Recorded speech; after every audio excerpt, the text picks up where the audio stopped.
Hello welcome back to my channel. మనం వచ్చేసి అలా డ్యూక్ షోరూమ్కి అయితే వచ్చేసినాం, చూసేసుకోండి.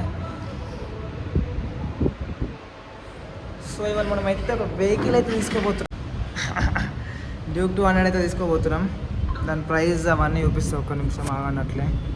సో స్టూడెంట్ గైస్, మన డ్యూక్ 200 వచ్చేసి మనకి ఎక్స్ షోరూమ్ 1,97,000 చేంజ్ ఉంది వచ్చి. ఈ ట్యాక్సెస్ ఇంక్లూడింగ్ ఆన్-రోడ్ ప్రైస్ వచ్చేసి మనకి 2,37,000 అయితే పడుతుంది. సో మన వెహికల్ అయితే చూపిస్తా, డ్యూక్ 200.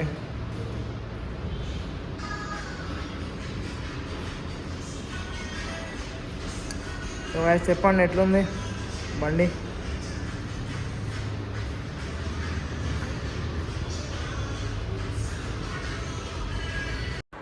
సో గైస్ మన ప్రాసెస్ అయితే అంతా అయిపోయింది. ఇప్పుడు మన వెహికల్ డెలివరీ ఇవ్వడానికి అయితే మన షోరూమ్ అన్న డెకరేషన్ చేస్తుంది. దానికి చిన్న వీడియో క్లిప్ తీసుకుంటాం కదా, ఆ వీడియో క్లిప్ వచ్చేసి మనం లాస్ట్లో వేస్తున్నాం, అది చూడండి. ఇప్పుడైతే నేను డెలివరీ అయితే తీసుకున్నాను, బయటకు అయితే వచ్చేస్తున్నాను బండి తీసుకొని. ఆ లాస్ట్ క్లిప్ అయితే మిస్ కాకుండా చూడండి, ఎండ్లో వేస్తున్నా. So guys please support to my channel.